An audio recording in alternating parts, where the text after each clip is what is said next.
ये खूबसूरत तस्वीरें देख रहे हैं आप और यहाँ के रहने वाले लोगों की जिंदगी के बारे में सोचिए। कुदरत के करीब ये जिंदगी, बर्फीली हवाओं के बीच भी एक्टिव रहने का ये अंदाज और हर मौसम में सेहत को संभालने की ये आदत, ये नॉर्डिक देशों की असली पहचान है। पिछले 2-3 दिनों से ये नॉर्डिक कंट्रीज इसलिए भी सुर्खियों में हैं, चर्चाओं में हैं, क्योंकि नॉर्वे में हमारे प्रधानमंत्री मोदी की Finland, Norway, Sweden, Denmark, Iceland के प्रधानमंत्रियों से अहम मुलाकात हुई। ये बात सिर्फ कारोबार की नहीं हुई, बात हुई जिंदगी को बेहतर बनाने की, सेहत को और मजबूत करने की। बात बिल्कुल ठीक है।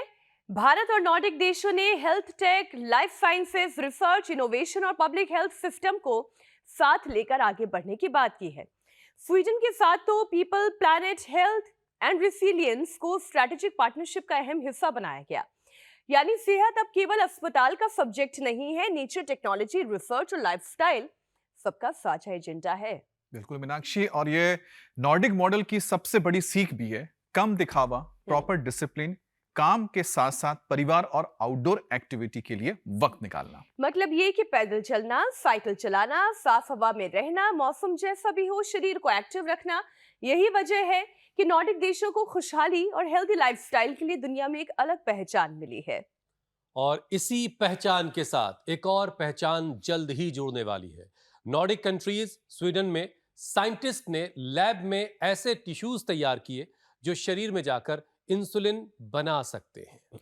बिल्कुल हुसैन, और लैब में तैयार इन टिश्यूज को बकायदा डायबिटीज वाले चूहों पर टेस्ट भी किया गया, जिसने कई महीने तक चूहों के ब्लड शुगर को नॉर्मल रखा। तो सोचिए, अगर आगे इंसानों में भी ये तकनीक सफल रही तो टाइप 1 डायबिटीज के पेशेंट को बार बार इंसुलिन इंजेक्शन लेने की जरूरत ही नहीं पड़ेगी।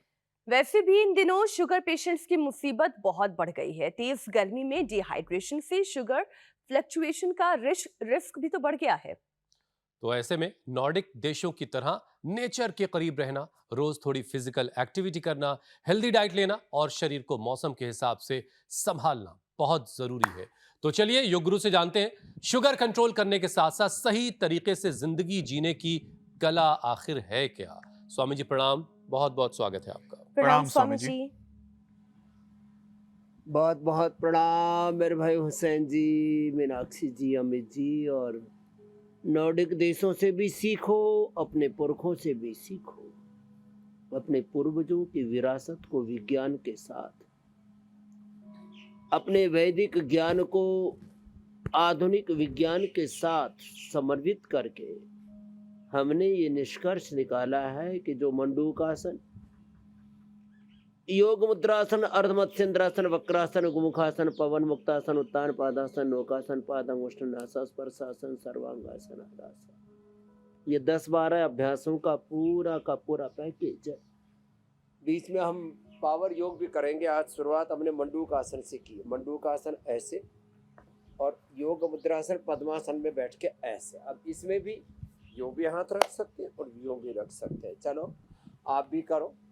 यहाँ पर भी अशोक जी, रेणु जी, चंदा जी, सुषमा जी, बलराज जी, हार्दिक जी, दाक्षी जी, दक्षी और हार्दिक भाई बहनों ने तो गजब कर दिया है, पूरा ट्रांसफॉर्मेशन कर लिया है। अप्रतिम लाभ। मंडूकासन, योग मुद्रासन, कपालभाति के साथ देखो, ये जो पूरा आधुनिक विज्ञान का जो रिसर्च है उसके लाभ आ रहे हैं सामने। उसके कुछ फायदे, फिर कुछ नुकसान, कॉम्प्लिकेशंस, और सब तक ये जो पूरा जेनेटिक रिसर्च चल रहा है, डीएनए के ऊपर को, डीएनए को मॉडिफाई करके कुछ जीन्स के अंदर कुछ चीजें इंजेक्ट करके व्यक्ति को स्वस्थ बनाने का जो पुरुषार्थ चल रहा है, मैं उसको प्रणाम करते हुए एक बात कहता हूँ। योग से हमने type 1, type 2, type 3 diabetes, diabetes की कॉम्प्लिकेशन 25, 50, 100 यूनिट इंसुलिन एक एक दिन में बंद किया है। जब बाहर से इंसुलिन नहीं मिलता है तो शरीर अपने आप इंसुलिन बनाने लगता है। 3 कारण है डायबिटीज के। एक, पेनक्रियाज की कम गतिशीलता, दूसरा हमारे बॉडी के सेल्स और उनके भीतर का रिसेप्टर्स, उनका पूरा आरएनए डीएनए प्रोटीन फास्फोराइलेशन, उनका एक एक जीन्स, एक एक सेल में 23,000 तो जीन्स होते हैं, 26 क्रोमोसोम्स होते हैं, उनके जब रिसेप्टर्स कमजोर पड़ जाते हैं, एक एक सेल की जो न्यूक्लियस है माइटोकॉन्ड्रिया वो जब पुअर पड़ जाती है और शरीर में स्ट्रेस बढ़ जाता है, तो स्ट्रेस एक एक सेल की वर्किंग और पेनक्रियाज की वर्किंग गड़बड़ाती है, लड़खड़ाती है, तो डायबिटीज होती है। इसको पूरा सुधार देते हैं हम मधुनाशिनी, मधुगिरिट, खीरा, करेला, टमाटर का जूस, सदाबहार, चिरायता, कुटके, गुड़मार, विजयसार, मेथी का पानी और मेथी दाना। इसलिए हमें मेथी जो है ऐसे देखने में कड़वी लगती है, लेकिन जब इसको अंकुरित कर देते हैं ना तभी मीठी हो जाती है और इसका पानी भी बड़ा उपयोगी होता है।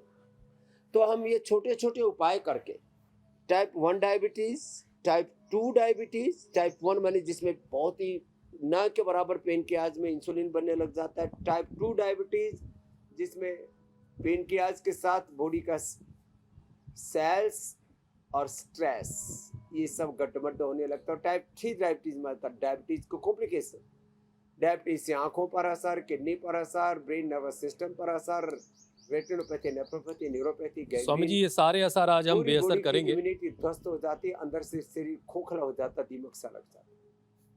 लेकिन स्वामी जी आज हमने आपसे भी अक्सर सुना और तमाम बड़े भी यही कहते हैं कि जहाँ भी किसी से भी कुछ भी अच्छा सीखने को मिले उनसे वो चीज़ सीखनी चाहिए और ले लेनी चाहिए।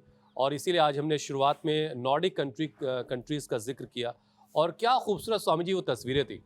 और इन तस्वीरों ने हमारे देश के रहने वालों के लिए, हमारे दर्शक जो आज देख रहे हैं उनको बड़ा सुकून दिया होगा। उसकी वजह ये है कि इस समय हमारे यहाँ तो स्वामी जी ज़बरदस्त गर्मी पड़ रही है और एक लू का दौर है। अब ऐसी गर्मी में डायबिटीज़ के मरीजों की परेशानी अचानक क्यों बढ़ जाती है, पहले ज़रा ये बताइए कि गर्मी से क्या कनेक्शन है डायबिटीज़ का, और डिहाइड्रेशन, ज़्यादा पसीना, कम पानी, भूख कम लगना और दवाइयों का जो असर है। हुसैन भाई, जी। पित्तज रोग है। एक तो कम से कम दिन में 2.5 से 3 लीटर पानी आप पीने का समय, डिहाइड्रेशन की प्रॉब्लम, लोगों की चमड़ी में रूखापन, गले में भी रूखापन, लू लगना, डिहाइड्रेशन से पूरे शरीर की अंदरूनी क्रियाओं के ऊपर एक तरह का ग्रहण सा लग जाता है। तो डायबिटीज वालों के लिए सबसे अच्छी ठंडाई है चने का सत्तू, थोड़ा सा प्याज, थोड़ा सा हरी मिर्च, धनिया, पुदीना आदि डाल करके चने का सत्तू पिए, ये सबसे बेस्ट है। ये चने की ठंडाई, चने का सत्तू। और दूसरा है फिर जौ का आटे की रोटी और जौ का दलिया। फिर उनके लिए व्हीट ग्रास, एलोवेरा, गिलोय, पारिजात, निर्गुंडी, सहजने का रस। डायबिटीज के लिए अगला अभ्यास चल रहा है पवन मुक्तासन, उत्तान पादासन, नौसिकासन। शेष तो आम का पना, ब्राह्मी, शंख पुष्पी का शरबत, बादाम का शरबत। लोग बादाम की ठंडाई हमने भी बना दी, रेडीमेड एक पाउडर 1 चम्मच डालो और घोल और बना लो। लेकिन घर में बनाओ ना, थोड़ी मेहनत भी करो, घर में आम का पना बनाओ, घर में बादाम की ठंडाई बनाओ। तो ये, और नींबू का शरबत कितना अच्छा रहता है, नारियल का पानी, घड़े का पानी। अच्छा देखो, नींबू में भी चीनी घोल करके पिएंगे। अरे चीनी मत घोलो, थोड़ा सा नींबू डालो, थोड़ा सा पुदीना आदि डाल दो, थोड़ा सा नमक आदि डाल दो, कितना अच्छा बन जाता है। लेकिन ये चीनी घोल घोल के पीने की आदत लोगों की खराब पड़ी हुई है। तो पानी पी लो मेरे भैया, और पानी वाले फल खा लो, थोड़ा वाटरमेलन खा लो, खरबूजा, तरबूजा। अब तो जितनी लू लगती है उतना ही ज़्यादा अच्छे मीठे हो जाते हैं फल। पवन मुक्तासन, ये पैल्विक हेल्थ, गट हेल्थ के लिए भी, पेनक्रियाज के लिए भी, ये स्ट्रक्चरल बैलेंस के लिए भी, नाभि धरण कोड़ी खिसक जाती है ना, उसके लिए भी बड़ा अच्छा होता है। पवन मुक्तासन, उत्तान पादासन 1-2 मिनट लगातार करें धीरज के साथ। सर्व सुखमासनम, प्रयत्न शैथिल्य अनंत समापत्तिगामी प्रियदम के साथ। और फिर व्यायाम करते हैं तो उसको तीव्रता से करते हैं। व्यायाम में और आसनों में यही फर्क है बस। अब जैसे भुजंगासन धीरे धीरे किया तो भुजंगासन तेज किया तो व्यायाम हो गया, डीप्स होगी, दंड हो गई। तो पवन मुक्तासन, उत्तान पादासन, पादांगुष्ठ नासा स्पर्शासन, सेतु बंधासन, एक एक अभ्यास को ऐसे धीरज के साथ करना। और पित्त बढ़ने से मैंने कहा पेनक्रियाज में इन्फ्लेमेशन आता है, पेनक्रियाज की गतिविधि धीमी पड़ जाती है। वातज, पित्तज, कफज तीन ही तरह के रोग होते हैं। ये डायबिटीज ऐसी है जिसमें वात, पित्त, कफ दोष गड़बड़ाते हैं। ज्यादा गर्मी बढ़ने से पित्त बढ़ता है, फिर लोग ठंडी चीजें खाते हैं, उससे कफ बढ़ जाता है, फिर वात बढ़ जाता है, और उससे पेनक्रियाज में इन्फ्लेमेशन और पेनक्रियाज की जो स्वाभाविक गतिविधियां हैं वो स्लो डाउन हो जाती है। इसके लिए रोज एक चरण तो ये डायबिटीज का पूरा करा दिया हमने। स्वामी जी देखिए, आम लोग जो हैं, उठे लेटो भाई सभी। आज जो एक आम आदमी स्वामी जी घर बैठे आपको देख रहा है, वो आम आदमी अक्सर डायबिटीज को सिर्फ शुगर बढ़ना समझता है, लेकिन टाइप 1, टाइप 2, प्री डायबिटीज जैसे जो अलग अलग डायबिटीज के लेवल है और इंसुलिन रेजिस्टेंस और इसके तमाम जो अलग अलग रूप है, तो जरा योगाभ्यास के साथ साथ इनके फर्क को जरा लोगों को समझाइए कि ये टाइप 1, टाइप 2 और ये सब क्या फर्क है इनमें, और किस स्टेज पर योग और लाइफस्टाइल सबसे ज्यादा असर दिखाते हैं। देखो, प्रारंभिक अवस्था में जब कोई भी बीमारी प्रारंभ होती है, चाहे वो बीपी है, चाहे शुगर है, चाहे वो लिवर किडनी की प्रॉब्लम है, चाहे कैंसर है, इनिशियल स्टेज में SLEMS MND तक हमने अच्छा किया है। भंवर सिंह का उदाहरण मैंने तो इंडिया टीवी पर भी उसको प्रस्तुत किया। और यशपाल जिसको पार्किंसंस था, अभी 2 दिन पहले मेरे साथ ही बैठे हुए थे। इनिशियल लेवल पर सारी बीमारियां तुरंत कंट्रोल हो जाती है। तो इनिशियल लेवल पर शुगर का जैसे ही पता लगे, अब कुछ कहते हैं जो बच्चा था उसको तो पता लगते ही पता लगा तो टाइप 1 डायबिटीज है। सिंथेटिक फूड, सिंथेटिक दवा, चाहे वो एंटीबायोटिक का है, चाहे वो बुखार की पैरासीटामोल, क्रोसिन दोनों पोलो ही क्यों ना है, सिंथेटिक दवा से, सिंथेटिक फूड से जिनसे बन पाए वो तो ऐसे साधारण दंड लगाए, और उसके बाद ये हनुमान दंड भी लगाए ऐसे ऐसे। तो प्रारंभिक अवस्था में शुगर होता है, उसमें पेनक्रियाज पर थोड़ा बुरा असर आता है। फिर अंदर से पेनक्रियाज जब प्रारंभिक अवस्था में असर होता है, इसको टाइप 2 बोलते हैं। टाइप 1 बोलते हैं कि जब पेनक्रियाज ने 80-90% काम करना बंद कर दिया, इसको टाइप 2 बोलते हैं, सॉरी टाइप 1 बोलते हैं। और टाइप 2 जो इनिशियल में, और डायबिटीज के कॉम्प्लिकेशंस आ गए। डायबिटीज के कारण से आंखों पर असर आया है, किडनी पर असर आया है, ब्रेन नर्वस सिस्टम पर असर आया है, गैंग्रीन हो गया। डायबिटीज के कारण से अंदर शरीर खोखला हो गया, सेक्सुअल डिसऑर्डर्स हो गए। डायबिटीज के कारण से बहुत प्रकार के शरीर में कॉम्प्लिकेशन कष्ट आ गए, तो इसको बोलते हैं टाइप 3 डायबिटीज, डायबिटीज की कॉम्प्लिकेशंस। तो और इंसुलिन रेजिस्टेंस एक चीज बहुत इस्तेमाल हो रही है आजकल स्वामी जी, ये क्या है? टाइप 2 थोड़ी माइल्ड, जब दवाएं बेअसर हो जाती हैं, ये वो स्टेज है? तो दवाइयां असर ही नहीं कर रही।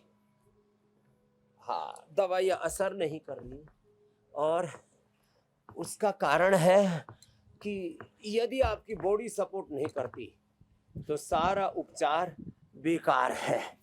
अब हम तो 100 बार सबसे भुजंगासन ही करवा देते हैं। तो जब शरीर साथ नहीं देगा तो कोई दवा, कोई इंसुलिन, कोई एंटीबायोटिक कुछ भी असर नहीं कर पाएगा। इसलिए body is the ultimate healer. हम यहाँ पर यही करते हैं, योग से, आयुर्वेद से, नेचुरोपैथी से, पंचकर्मा से, षटकर्मा से। अब डायबिटीज वालों का हम सारे डेयरी प्रोडक्ट 3 परहेज कराते हैं। डेयरी प्रोडक्ट बंद। डेयरी प्रोडक्ट का पेनक्रियाज पर, लीवर पर बहुत ज़्यादा असर पड़ता है, पूरी तरह से उसको इंगेज कर लेते हैं, तो डेयरी प्रोडक्ट बंद करा देते हैं, मीठा बंद पर करा देते हैं, और तमाम तरह का खाने के नाम पर हमने एक पूरा प्रपंच रचा हुआ है। हम खीरा, करेला, टमाटर का जूस, फलों में केवल सेब फल या थोड़ा सा अनार, बग्गू गोसा या मामूली सा पपीता, ये सब देते हैं। तो ये जो इंसुलिन रेजिस्टेंस, ये जो दवाइयाँ असर ही नहीं कर रही शरीर के ऊपर, अंदर से भी इंसुलिन बन ही नहीं रहा, ये दोनों ही श्रेणी बड़ी खतरनाक है। स्वामी जी, चूंकि इसके आप लिए थोड़ा दुनिया पेनक्रियाज को अवसर दो। बीमारी मुक्त करना और चाहते मिट्टी- हैं, तो आपको एक खुशखबरी जी। देता हूं। स्वीडन की लैब में इंसुलिन बनाने वाली कोशिकाएं तैयार करने की कोशिश हो रही है। वैज्ञानिक कह रहे हैं कि फ्यूचर में, आने वाले वक्त में, इससे इंसुलिन इंजेक्शन से लोगों को राहत मिल सकती है। लेकिन जब तक ऐसी तकनीक आम मरीज तक नहीं पहुंचती, उस वक्त तक टाइप 1 डायबिटीज के मरीज योग और दिनचर्या से अपने शरीर को कैसे साधें, अपने शरीर को कैसे ठीक करें, इसके साथ साथ ये जो वैज्ञानिकों की कोशिश है, ये आपको कैसी लग रही है? देखो, ये पैरालिसिस में, SLEMS MND में, ये जो स्टेम सेल थेरापी है एक तरह की, शरीर के अंदर उसकी रिपेयरिंग पावर को इन्हेंस करना, बॉडी खुद से खुद को रिपेयर करती है। कितना ज़बरदस्त पूरा सिस्टम है। एक सेल से 37 ट्रिलियन सेल्स बन जाते हैं मात्र 3 महीने में। 9 महीने में वो पूरी तरह से एक छोटे रूप में, शिशु के रूप में विकसित हो जाते हैं। लगभग 1.25 फीट की हाइट और करीब 2 से 3 किलो का वजन, और धीरे धीरे फिर वो एक 5.5-6 फीट के मानव के आकार के रूप में विकसित हुआ। इसमें जो सेल्स के रिपेयरिंग का जो प्रोसेस है, सेल्स का जो एपोप्टोसिस है, उसको रेगुलेट करने के लिए ऐसे सेल्स को खोजा गया, उसको स्टेम सेल्स बोलते हैं, जो कहीं पर भी डाले जाएं तो पेनक्रियास से लेकर के लिवर, किडनी की वर्किंग, लंग, हार्ट की, ब्रेन की वर्किंग को, ये सब आगे जिसको जेनेटिक रिसर्च बोल रहे हैं, ये स्टेम सेल थेरापी बोल रहे हैं, अलग अलग तरह के इसके घटक हैं। ये सारा प्रयास ये है कि हमारी डीजनरेटिव शक्तियों को, हमारे भीतर के भी टूट फूट को कैसे जल्दी से जल्दी रिपेयर किया जाए। तो ये रिजुविनेशन का प्रोसेस अभी तक सिंथेटिक दवाओं से, इंसुलिन से, स्टेरॉइड आदि से पॉसिबल नहीं हुआ है। लेकिन आयुर्वेद में रिजुविनेशन का प्रोसेस है। फेल हुए पेनक्रियाज को, फेल हुए लिवर, किडनी को, फेल हुए लंग, हार्ट को, ब्रेन, आईज को। अभी देखो, ये सामने बैठी है हमारी बहन रेणु भारद्वाज, इसकी आंखों पर बहुत मोटा चश्मा था और अचानक इसका चश्मा टूट गया। लेकिन 3 दिन में इसने त्राटक करके, अक्षि तर्पण करके, एक्यूप्रेशर, एक्यूपंक्चर, अनुलोम विलोम करके अब देखना शुरू कर दिया। वो देख पा रही है। ये सामने का उदाहरण दे रहा हूँ। तो जब आपकी आंखों के देखने की शक्ति क्षीण हो जाए तो हम एक्यूप्रेशर, एक्यूपंक्चर करते हैं, त्राटक करते हैं, अक्षि तर्पण करते हैं, आई ग्रिड देते हैं, और आंखों में देखने की शक्ति आ जाती है, कानों में सुनने की शक्ति आ जाती है ग्रिड से। और जिनका जो है 15, 20, 25 तक आ गया था हार्ट का इजेक्शन फ्रैक्शन, उनको पेस मेकर लगाने के लिए बोल दिया था। और जिनको 80, 90, 100% तक ब्लॉकेज आ गए थे, बाईपास एंजियोप्लास्टी के लिए बोल दिया, तो उनको हमने ठीक किया है ना। आपने देखा है। कई बार ऐसे स्वामी ही जी, लीवर, किडनी ट्रांसप्लांट के पेशेंट्स को अब तो पेनक्रियाज का भी ट्रांसप्लांट का प्रोविजन कर रहे हैं लोग। मीनाक्षी जी, बात आप किसी बिल्कुल को ठीक कह रहे हैं स्वामी जी। किसी कारण से किसी का शरीर कट पिट गया, खराब हो गया, तो उसकी अब चाहे पेनक्रियाज का ट्रांसप्लांट है या ये स्टेम सेल थेरापी है, इसके बिना हम उसको एक्टिवेट कर सकते हैं। 10 मिनट तक मंडूकासन, योग मुद्रासन करना है। खीरा, करेला, टमाटर का जूस पीना है, जो सर्व सुलभ और मदनाश्री मधुगिरिट लेना। जी मेरी बहन मीनाक्षी। मैं ये कह रही थी स्वामी जी, कई बार ये तमाम बातें ऐसा लगता है कि कोई जादू सी हो रही है, कोई जादू की छड़ी घूम रही है और लोगों को ठीक कर रही है। लेकिन जब सामने से इसके एग्जाम्पल्स देखने को मिलते हैं, जो लोग अपनी डायबिटीज को रिवर्स कर देते हैं, कोई अपने पेनक्रियास को एक्टिवेट कर देता है, कोई अपने लिवर को फिर से ठीक कर देता है, तो वो रियल वर्ल्ड एविडेंस जो है वो वाकई में आंखें खोलने वाले हैं। स्वामी जी, प्रधानमंत्री मोदी की नॉर्डिक देशों के नेताओं से बातचीत में हेल्थ टेक, लाइफ साइंसेस और प्रिवेंशन फर्स्ट अप्रोच पर जोर दिखाई दिया। स्वामी जी, भारत जैसे देश में डायबिटीज को रोकने के लिए क्या हमें बीमारी से होने के बाद वाले इलाज से ज्यादा इसकी स्क्रीनिंग, योग, वॉक, डाइट और डिजिटल हेल्थ मॉनिटरिंग पर फोकस नहीं करना चाहिए। एक बार बीमार हो ही गए तब तो फिर इसकी उपचार करना ही है, लेकिन बीमार एकदम हो ठीक ही ना, समय पे मॉनिटरिंग हो जाए और फिर उसका रूटीन चेकअप के साथ साथ योगाभ्यास और आयुर्वेद के जरिए इलाज हो जाए, क्या ये इंपॉर्टेंट नहीं? संदीप्ते भवने तु कूप खननम प्रत्युद्यमः कीदृशः। आग लगने के बाद कुआं खोदना, फिर उससे पानी निकालना और आग बुझाना, ये मूर्खता की श्रेणी में आता है। ये अब मैं कहूँगा कि ये मेडिकल साइंस में जितने भी प्रयत्न चल रहे हैं, ये ज्यादातर मूर्खतापूर्ण प्रयत्न है कि पहले आदमी को जंक फूड खिलाओ पिलाओ, फास्ट फूड खिलाओ, सिंथेटिक दवाइयाँ, और पूरी जिंदगी को जहन्नुम बना दो, और फिर उससे कहो कि हम तुम्हारे लिए ये उपचार, ये आविष्कार लेकर के आए। तो हमारा यही प्रयास है, 7:56 पर इंडिया टीवी लगाओ। मधुमेह मुक्त, उच्च रक्तचाप मुक्त, रोग मुक्त, दुख मुक्त, दोष मुक्त, सब प्रकार की शारीरिक, मानसिक, बौद्धिक दरिद्रता से मुक्त जीवन पाओ। तो यही तो प्रयास है कि रोज उठ के एक बार मंडूकासन, योग मुद्रासन, पवन मुक्त आसन, कितना आसान है। 2 आसन कर लो, पवन मुक्त आसन और मंडूकासन, और 2 ही प्राणायाम कर लो, कपालभाति, अनुलोम विलोम, और देखो कैसी जिंदगी संवरती है। तो ये तो करना ही पड़ेगा। योग होगा तो रोग होगा ही नहीं। न तस्य रोगो न जरा न मृत्यु प्राप्तस्य योगाग्निमयम शरीरम। अब ये छोटी सी बात न जाने क्यों लोगों को समझ में नहीं आती। योग करेंगे तो कोई रोग नहीं होगा, कोई दुख नहीं होगा। जीवन में हिंसा, झूठ, बेईमानी, दुराचार, अनाचार, व्यभिचार, लूटमार, भ्रष्टाचार, असुचिता, असंतोष, विलासिता, आत्ममुखता, नास्तिकता, नकारात्मकता, किसी भी प्रकार का प्रमाद और प्रमाद जनित कोई भी जीवन के अंदर रोग, दोष, दुख, दारिद्र्य, नैराश्य, कुंठा रहेगी नहीं। अब इतनी सी बात समझ में नहीं आ रही। विमुख राम सुख पावन कोई, विमुख योग सुख पावन कोई। तो योग को अपनी जीवन पद्धति बनाए और फिर देखा जिंदगी एकदम टनाटन रहेगी, धनाधन जियो जिंदगी का, कोई बिंदास जियो, कोई चिंता नहीं, कोई शारीरिक रोग नहीं। Yoga for body, yoga for mind, yoga for soul.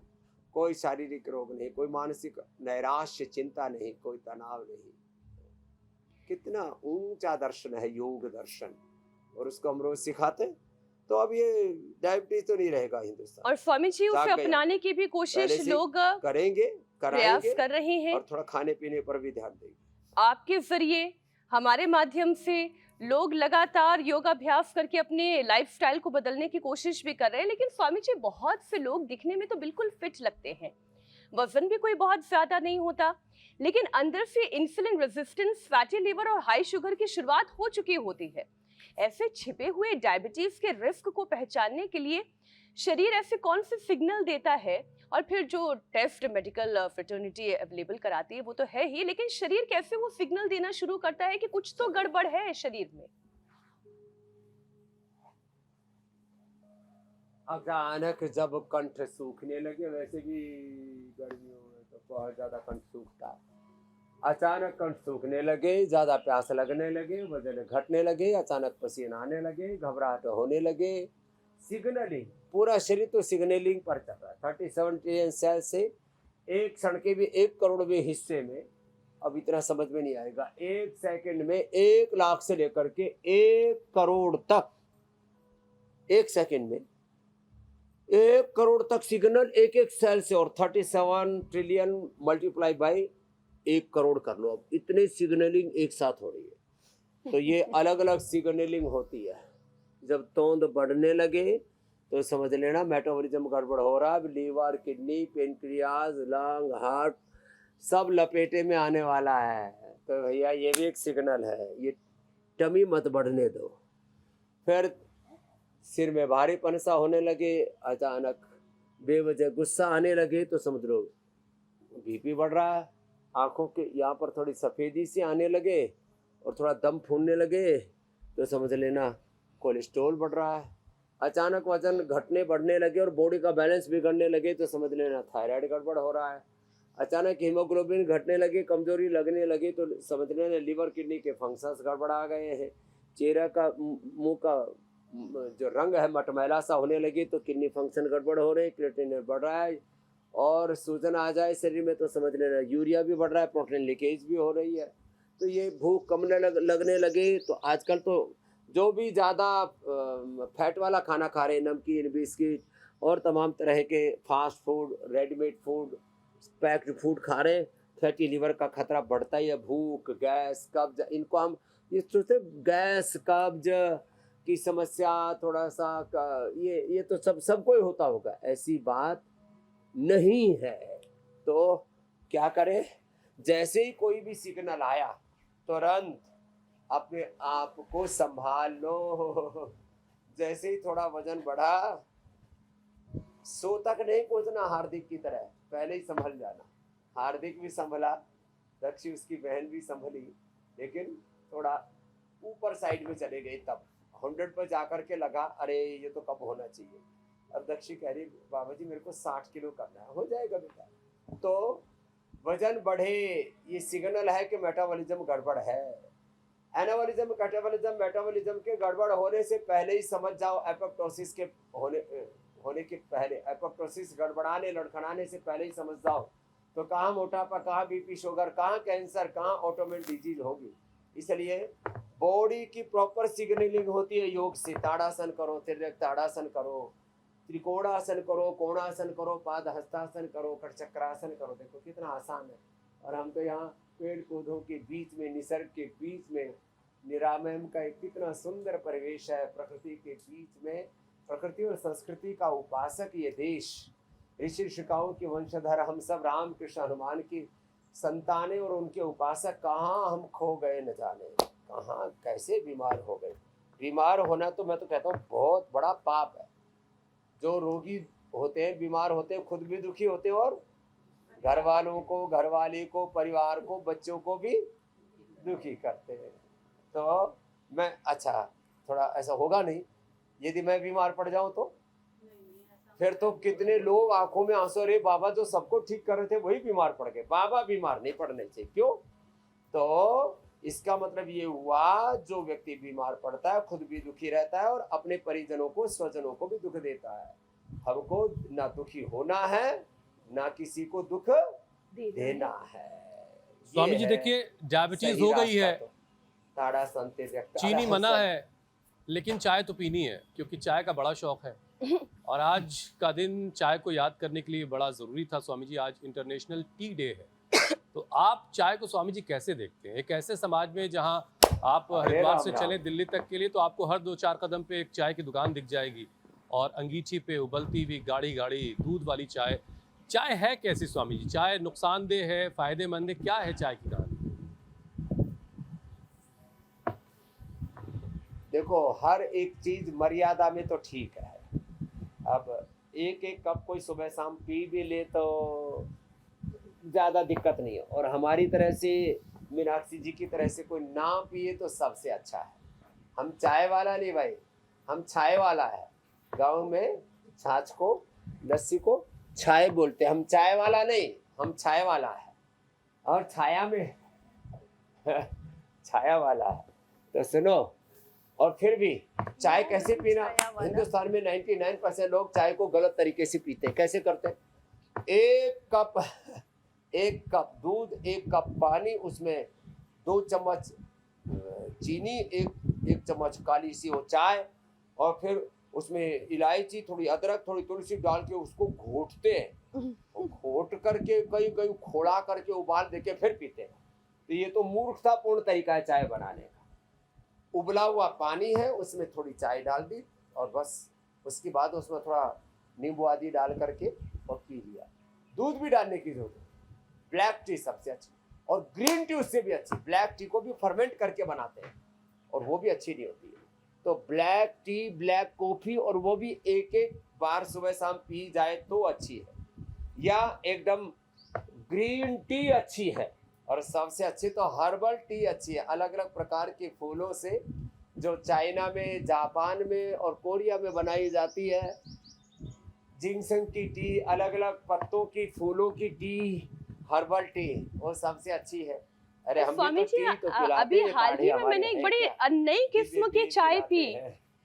उनकी वो चाय पिलाते हैं। पत्ती बस उसमें नहीं थी, लेकिन बाकी जो बना रहे हाँ। थे, नाम ले ही लेती हूँ, कैबिनेट मंत्री है गिरिराज सिंह, उन्होंने चाय बनाई। उसमें उन्होंने कहा कि आप बताइएगा इसमें क्या क्या है, बहुत आप आयुर्वेद और योग के बारे में बात करती रहती है, जरा बताइए इसमें क्या है। तो रोज यानी कि गुलाब की पत्तियां, रोजेल एक और खास किस्म का फूल होता है, उसकी भी पंखुड़ियां, और फिर लेवेंडर भी उसके अंदर डाला, और पता नहीं क्या क्या मिक्स करके एकदम से लाल सुर्ख लाल सी चाय उन्होंने बना के दी। वाकई में बड़ी अलग किस्म का स्वाद था, मैंने तो पहली बार ही पी। और फिर उन्होंने फिर उसके क्या क्या गुण हैं, फायदे, वो भी बताने लगे। तो उन्होंने कहा हाँ, कि ये आप अच्छा लोग जो काम कर रहे हैं कि ये इस चाय का से श्रेष्ठतम जी। विकल्प है। मोरिंगा की भी चाय बनती है, अलग अलग फूलों की, गुलाब की चाय बनती है, सब तरह के फूलों की पत्तियों की चाय वो सच में अच्छी होती है। तो हर्बल टी सबसे अच्छी है। तो ऐसे मुझे लगता है आज के बाद लोग अब चाय के स्थान पर ये जो काली चाय पी रहे हैं, काली और फिर गैस कब्ज एसिडिटी, हम यहाँ तो पहले ही दिन से चाय बंद कर देते हैं, आधे तो ऐसे ठीक हो जाते हैं लोग। अब उसमें ये ज़्यादा चाय और उसमें भी चीनी घोल घाल करके पानी और चाहे दूध को पका पका करके घोट करके उसका रबड़ी सी बना करके पीते हैं। एक बहन को तो मैंने दिखाया था, वीरा, और कुरुक्षेत्र से पेट का कैंसर हो गया था उसको, अब तो ठीक है, अभी एकदम ठीक है, जिंदा है अभी। तो चाय घोट घोट करके, हरियाणा में तो लोटा भर भर के चाय पीते हैं। क्या बोला? लोटा भर के। हाँ, छाया में बैठ जाइए, ठीक है, घास के ऊपर, धूप जिनसे सहन नहीं हो रही। स्वामी जी, हिंदुस्तान में लोटा जहाँ भर कहीं के भी चाय जाते पीते चाय हैं। तो खैर खूब पी घोटा जाती है, करके लेकिन चाय जैसा आपने बनाते कहा हैं, कि घोट घोट ज्यादती हर करके। चीज़ की खराब है, और इसी तरह चाय की ज्यादती भी खराब है। लेकिन हेल्दी ऑप्शन हर चीज़ का अच्छा है, हाँ। हेल्दी तरीके से इस्तेमाल कीजिए, अच्छा है। स्वामी जी, अब चाय और वाय से निकलते हैं। डायबिटीज़ का सबसे जो बड़ा असर स्वामी जी है, वो हम जानते हैं कि डायबिटीज़ शरीर को अंदर से खोखला कर देती है, उसका बुरा असर दिल और नसों पर भी पड़ता है। शुगर बढ़ने से blood vessels, BP, heart attack और स्ट्रोक का खतरा भी बढ़ता है। हार्ट को स्वामी जी सेव करने के लिए अब जरा कुछ सेशन करवाइए ताकि दिल भी सेहतमंद रहे। इधर छाया में आ जाओ मेरी। तो क्या करना, दरअसल ब्रेन नर्वस सिस्टम पर असर ना आए डायबिटीज का, तो एक तो अनुलोम विलोम करना है, अश्वशला लेना, अश्वगंधा शतावर सबको ले लेना चाहिए, अश्वगंधा शतावर, मोरिंगा, स्पिरुलिना, और सुबह सुबह उठो, धूप में बैठ करके योग करो। आज हमने सन थेरापी के साथ योग थेरापी करा रखी है सबकी। तो अब एक दिन में तो नहीं होगा, अब सुबह सुबह का जो धूप का सेवन है धीरे धीरे करेंगे तो 1 घंटे तक धूप का एक्सपोजर ले लिया तो बहुत अच्छा। फिर भी ब्रेन नर्वस सिस्टम पर बुरा असर आ गया तो न्यूरोग्रिड, इम्यूनोग्रिड देते हैं। हार्ट पर बुरा असर आ गया तो खाली पेट कार्डियोग्रिड खाने के बाद हृदयामृत देते हैं। और उसका असर जब आंखों तक बुरा हो जाता है और आंखों से धुंधला दिखने लगता है, फिर ये आंखों में लोग 10-10 हज़ार रुपए के इंजेक्शन और 5-5 हज़ार रुपए के ड्रॉप डालने लगते हैं। उससे बचाने के लिए आईग्रिट देते हैं, जलनेती कराते हैं, त्रिफला घृत खाली पेट पिलाते हैं 1 चम्मच, और त्रिफला घृत आंख में डलवाते हैं। और कानों पर बुरा असर आता है किसी को तो फिर हीरिंग एड तक लगाने पड़ते हैं, तो उसके लिए एयरग्रिड देते हैं। क्रेटिनिन लेवल बढ़ जाता है, यूरिया बढ़ जाता है, किडनी में इन्फ्लेमेशन बढ़ जाता है, रीनोग्रिड देते हैं। लीवर के फंक्शन भी गड़बड़ होने लगते हैं तो लिवोग्रिड देते हैं। अंदर से इम्यूनिटी कमज़ोर पड़ जाती है तो इम्यूनोग्रिड देते हैं। ये जिसमें आप एक दिन पूरा अष्टवर्ग पर रिद्धि वृद्धि जीवक रेशवक मेधा महामेधा काकोली क्षीर काकोली विदारिका दौराहिका अश्वगंधा शता और सफेद मुसरी कोचबुज बला बीज और गिलोय, इसका पाउडर, इसकी वटी और इम्यूनोग्रिड गोल्ड। तो फिर अब इतना कहने के बाद अब कुछ शेष नहीं रह गया है। डायबिटीज और डायबिटीज के सारे कॉम्प्लिकेशंस खत्म, कोई हार्ट अटैक नहीं। भस्त्रिका प्राणायाम तो रोज कराते हैं ना, जो प्राणायाम ही कर लेंगे तो सारे रोग मिट जाएंगे। भस्त्रिका, कपालभाति, अनुलोम विलोम, लो डायबिटीज और डायबिटीज के सारे कॉम्प्लिकेशंस का खात्मा। और आत्मा में परमात्मा का प्रकाश, आत्म ज्योति में ब्रह्म ज्योति योग से जल जाती है। तो ये यौगिक ऊर्जा, यौगिक ज्योति जब जलेगी तो इंसुलिन रेजिस्टेंस से लेकर के डायबिटीज के कॉम्प्लिकेशन से लेकर के सारे उपद्रव खत्म। तो भस्त्रिका, कपालभाति, अनुलोम विलोम थोड़ा लंबा कर लें, इसी से ही जीवन संवर जाता है और व्यक्ति मधुमेह और मधुमेह से होने वाले सारे कॉम्प्लिकेशन से मुक्त हो जाता है, डायबिटीज और डायबिटीज के सारे उपद्रव से मुक्त। स्वामी जी, थोड़ी बात आप डायबिटीज़ के आंखों पर होने वाले असर की कर चुके हैं, लेकिन थोड़ा सा और डिटेल में उस पर बात कर लेते हैं, क्योंकि डायबिटीज़ आंखों और नर्व्स पर बहुत बुरा असर डालती है। लोगों की नज़र धुंधली हो जाती है, पैरों में झंझनाहट, जलन, सुनपन, और जो किसी को जख्म हो गया तो फिर वो बहुत देर से भरता है। ये सारे खतरों के संकेत हैं। अब स्वामी जी, ऐसे मरीजों के लिए आंखों, नर्व्स और पैरों की सुरक्षा के लिए उन्हें कौन सा रूटीन जो है वो अपनाना चाहिए, योग वाला रूटीन? अब देखो, एक तो वेरिकोज वेन्स नहीं होगा, शीर्षासन करेंगे, आंखों की समस्या नहीं होगी। यहाँ पर बबीता बैठी हुई है, गंजी हो गई थी, रेनू बैठी हुई है, अंधी हो गई थी। नताय जो श्री पतिताम समीयुः कदाचिदप्यासु दरिद्रवर्याः मूकाश्च वाचस्पतितां हिताभ्यां नमो नमः श्री गुरुपादुकाभ्यां। तो आँखों के लिए, कानों के लिए, मस्तिष्क के लिए, ब्रेन नर्वस सिस्टम के लिए शीर्षासन सर्वोत्तम है। अब आँखों के लिए आईग्रिड के अलावा त्रिफला के पानी से आँखों को धोना, त्रिफला चूर्ण खाना, आंवले का रस किसी न किसी रूप में प्रयोग कर लेना, आंवले का रस, आंवले की चटनी, आंवले का मुरब्बा, किसी न किसी रूप में आंवले का जब ये प्रयोग करते रहते हैं तो पूरा जीवन ही रूपांतरित हो जाता है। तो शीर्षासन हो सके तो बहुत अच्छा, नहीं तो सर्वांगासन, नहीं तो अनुलोम विलोम कर ले। और आँखों के लिए त्राटक, नंगे पैर चलना, ये देखो ये पॉइंट, ये आँख के लिए पॉइंट है, पहली दूसरी अंगुली के नीचे, हाथ में भी, और ये सेम पैर में भी है, यहाँ पर ऐसे दोनों हाथों में और दोनों पैरों में, ये आँख का पॉइंट। ये डायबिटीज का पॉइंट है बाईं ओर, ये लेफ्ट साइड में, यहाँ ऊपर हार्ट का है, और रेखा के ऊपर, रेखा के नीचे यहाँ ये पेनक्रियास का पॉइंट। फिर किडनी पर भी रस आता है, किडनी के लिए पॉइंट। और हाँ, नर्वस सिस्टम भी गड़बड़ा जाता है, तो ये पीछे के 1 2 3 4 5 चैनल दबा दो और पूरा ब्लड सर्कुलेशन, गैंग्रीन, कोई प्रॉब्लम नहीं। तो अश्वगंधा शतावर तो सब ले लिया करें डायबिटीज के पेशेंट। डायबिटीज ज़्यादा बढ़ी हुई है तो सबसे एक आह्वान करूँगा, थोड़े दिन डेयरी प्रोडक्ट बंद कर दीजिए, गेहूं चावल थोड़े दिन बंद कर दीजिए। डेयरी प्रोडक्ट की जगह सोया और बाकी सब चीज़ों का, बादाम का, अखरोट का, तिल का, नारियल आदि का दूध बन जाता है, कोकोनट का, उसका सेवन कर लें। और गेहूं चावल की जगह मिलेट्स का सेवन कर लें। और भैया चीनी की विदाई, ये स्वामी जी, हाथों का ये चैनल बड़ा कमाल का है। अंजूर खजूर थोड़ा मात्रा में, वो भी ज़्यादा नहीं। और ये सारे चैनल दबा लें, लेकिन ये योग वाला चैनल देखने के लिए सिर्फ इंडिया टीवी दबाना है, रिमोट का जो बटन होता है इंडिया टीवी वाला, वही दबाना, वहीं पर मिलेगा। 56 मिनट पर इंडिया टीवी लगा ले। स्वामी जी, अब आपसे इजाजत लेने का वक्त हो गया है। बहुत बहुत शुक्रिया। प्रणाम स्वामी जी। प्रणाम। बहुत बहुत प्रणाम। कल मिलेंगे फिर 7:26। बिल्कुल बिल्कुल स्वामी जी।